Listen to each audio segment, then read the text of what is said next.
Eto, paakyat na kami. Ito yung Amei Teahouse. Nasa harap namin.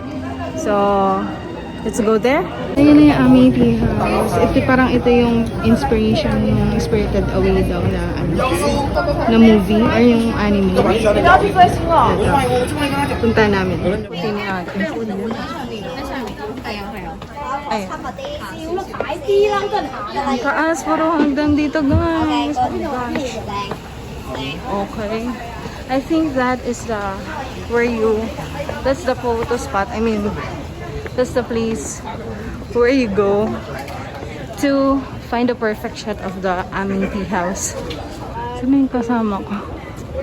Nasaan na si Eunice? Ganda. Ganda ng colors, combination of colors. That's the Amei Teahouse where I think the movie Spirited Away is inspired by this place. Guys, wala na tao. Ayan siya. So pretty. Tapos na kami mag-picture dun sa photo spot. And we're gonna have lunch here at Amei Teahouse. Tingnan namin kung walang line or something or nag-accept sila ng walk-in. Tapos update ko kayo. Ha? Parang ako yung boyfriend, no? Kailangan lagi kayo may update. Ganun. Dito ba? Dito ba? Parang walang tao. Ayan. Walang tao.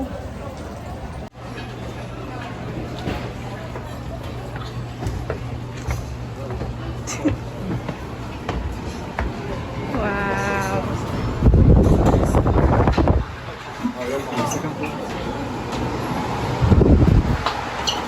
Ito yung loob ng Amei Teahouse. So, traditional pala yung loob niya. Umutot pa si Kuya.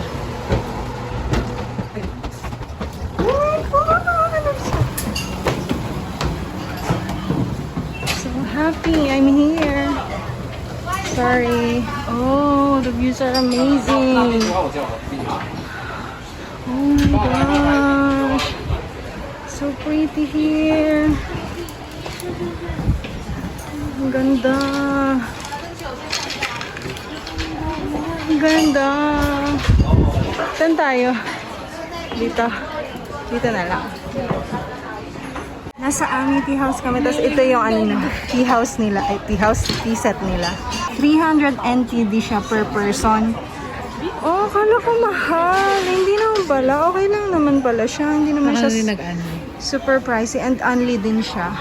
300 times 1.8, mga nasa 500, ganun. Which is a steal, kasi tingnan nyo naman yung view, oh. Diba? Okay na, kung nandito kayo sa Taiwan, try this. And may mga pagkain din dito. Kaso walang picture. Wala siyang picture. Pero, I think the price is right. Wow. The price is reasonable naman. Diba? Kung compare mo sa sa Pinas, parang ganito lang din mga presyon ng mga medyo bougie na pagkain, no? O sige, kain muna kami guys, ha? Honey. Okay, fine. Food. About what food? Food. No food. No food, no dessert only. Only dessert, yeah. Dessert Oh, okay. What do you recommend dessert? Recommend is tea pie. Tea pie. Yeah. Okay, what else? What else? Only this one? Yeah, and Yan lang daw yung masarap. yeah, it's very. Okay, tea is 1 person 300, 2 people 600. Okay. Yes. Okay. And there is one tea Sheshe. pie. Sheshe. Okay. Guys, ito yung tea set sa Amei Teahouse. 300 per person. Lahat na siya.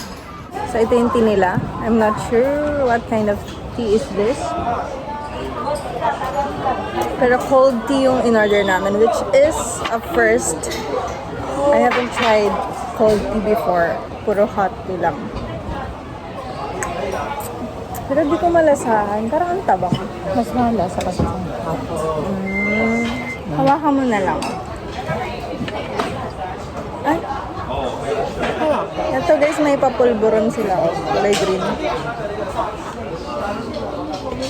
Parang Goldilocks pulver. Wait lang ha.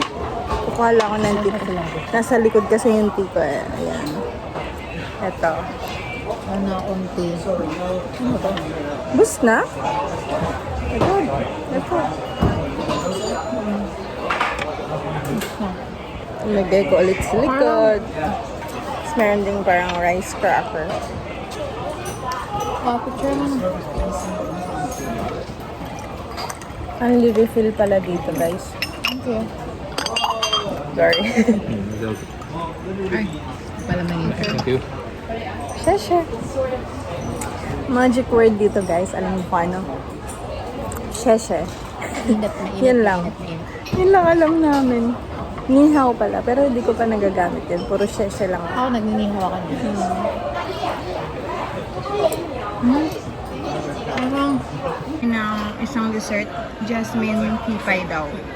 Yun yung recommended ni Kuya. mayroon pa hindi pa kami. Jasmine tea pie. Dahon ng loob niya eh. Baka jasmine yan. Di ba bulaklak yung jasmine? Super flaky ng bread niya. Parang yung loob. Jasmine to siguro yan. Dapat gabi pala tayo pumunta dito. Mali. Dapat doon tayo nag-lunch. Madami kasi pagkain doon. Wrong move, guys. Dapat kaninang mga 7 ganon. Snack na lang pa. Kung kayo, Tama. kung pupunta kayo dito, try nyo mga hapon, paggabi ganun, para maganda yung view. Makita nyo din yung parang view. Para na kasi siyang view deck. Makikita nyo yung dagat, yung bundok sa kalayuan. Dapat inuna namin yung street food dun banda sa Old Street. May street food kasi doon. Okay. Hindi pa ito? Ito na. Parang isang yun eh, hanggang dun sa bukana ng highway. Unahin nyo muna yung street food bago to. Dito na yung hapon, kahapon na. Yan, doon na. No? Hindi ata. No. Kilong muna bago yun. Wala yung wala yung isolated island. Oh, kabisado na. Ay, nalabog. Yun yung Taipei 101. Char. Guys, tapos na kami sa Amei Teahouse and ang bill namin is 690 NTD. Tapos, binigyan pa kami ng postcard sa cashier. May pa-free postcard pa sila. I think this is Amei Teahouse kapag gabi. So, tatry namin puntahan ulit mamaya. Kasi dito naman kami mag-overnight. So, we can go back here anytime. From Amei Teahouse, aakyat kami. Kasi I think this is the place where the street foods are. So, kain ulit. Kain galore dito sa Jufen. Ayun na siya. Daming hagdan. Oh!